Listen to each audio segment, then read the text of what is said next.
ಸರ ಇದು ಮಳೆ ಹೊರ್ತಕ್ಕೆ ಹಸಿಲ್ ಹತ್ತಿಗ್ಯಾವ್ರಿ ಬಾಕ್ಸ್. ಇವರು ಡಿಕ್ಕೆಗೆ ತಾಡ್ಪತ್ರಿ ಹಾಕೊಂಡ್ರಿ ಡಿಕ್ಕೆ ರಿಪೇರ್ ಮಾಡ ಅಂತೇಳಿ ಕಂಪ್ಲೇಂಟ್ ಮಾಡಿದ್ದಾಯ್ತು. ಕಾಮತ್ತವ್ರಿಗೆ ಹೇಳೈತಿ, ಕಿರಣಗೆ ಹೇಳೈತಿ, ಎಲ್ಲರಿಗೆ ಹೇಳೈತಿ. ಇದು ನೋಡ್ರಿ, ಈ ಪರಿ ಲುಕ್ಷನ್ ಅಂದ್ರೆ ಯಾರು ಕೊಡ್ತಾರೆ ಹೇಳಿ?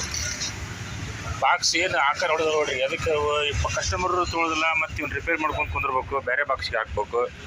ಇನ್ನು ಹೆಂಗೆ ಹೋಗಿ ನಾವು ಮಾರಾಟ ಮಾಡೋರು ಹೆಂಗೆ ಮಾರ್ಬೇಕು ಹೇಳ್ರಿ? ಇದನ್ನು ತೊಗೊಂಡು ಎಷ್ಟು ಲುಕ್ಷನ್ ನೋಡ್ರಿ, ಎಲ್ಲ ಲುಕ್ಷನೇ ಇದು. ಹಿಂಗಾತಂದ್ರೆ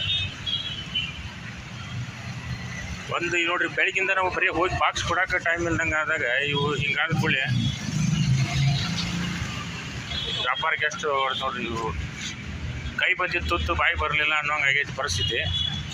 ಸ್ವಲ್ಪ ದಯವಿಟ್ಟು ಇದ್ರ ಬಗ್ಗೆ ಒಂದಿಟ್ಟು ಸೀರಿಯಸ್ ಆಗಿ ವರ್ಷಾನುಗಟ್ಲೆ 12 ತಿಂಗಳು ವ್ಯವಹಾರ ಮಾಡ್ರೆ ನಾವು ಒಂದಿಟ್ಟು ಚೆಂದಾಗಿ ಇದನ್ನು ಒಂದಿಟ್ಟು ನಮ್ಗೆ ತಲುಪುವಂಗೆ ಮಾಡಿಕೊಟ್ರೆ ಭಾಳ ಹೆಲ್ಪ್ ಆಗತ್ತೆ ರೀ.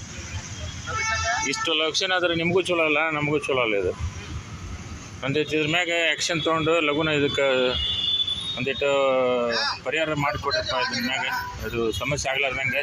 ಈಗ ನಾಳೆನೂ ಬಾಕ್ಸ್ ಬರ್ಲಿಕ್ಕೆ ಮತ್ತು ಪದೇ ಹಿಂಗೆ ಆತಂದ್ರೆ ಹೆಂಗೆ ನೋಡಿರಿ. ಆ ಬಾಕ್ಸ್ ಅಂತೂ ಫುಲ್ ಹಸಿಯೆಲ್ಲ ತೆಗೈತಿರ. ಅದು ಮುಟ್ಟಕ್ಕೆ ಯಾವನಾರು ನೋಡಿನಂದ್ರೆ ವಾಂತಿನ ಮಾಡ್ಕೊತಾನೆ ಈ ಬಾಕ್ಸ್ ನೋಡಿಬಿಟ್ನಂದ್ರೆ. ಹಾಂ, ಹೆಂಗಪ್ಪ ಇದು ತಿನ್ನೋ ಬದುಕು ಹಿಂಗಾದ್ರೆ ಹೆಂಗೆ ಹೇಳ್ರಿ? ಇಲ್ಲ, ಇನ್ನೂ ಹಾಳಿ ಕವರ್ ಪ್ಯಾಕ್ ಮಾಡಿರ್ತೈತಿ, ಬಟ್ ಏನೋ ಮಾಡಿದ್ರು ಅದು ಏನಾಗ್ತದೆ, ತೊಗೊಂಡೋಗಿ ಮುಟ್ಟಿಸ್ಬೇಕಲ್ಲ, ರೊಟ್ಟಿನೂ ಮುರಿತಾವೆ. ಆಮೇಲೆ ಆ ನೋಡಿದ ತಕ್ಷಣ ಯಾರು ಒಲ್ಲೆ ಅಂದ್ಬಿಡ್ತಾರೆ ಹಿಂಗಾದ ಕೂಡಲೇ.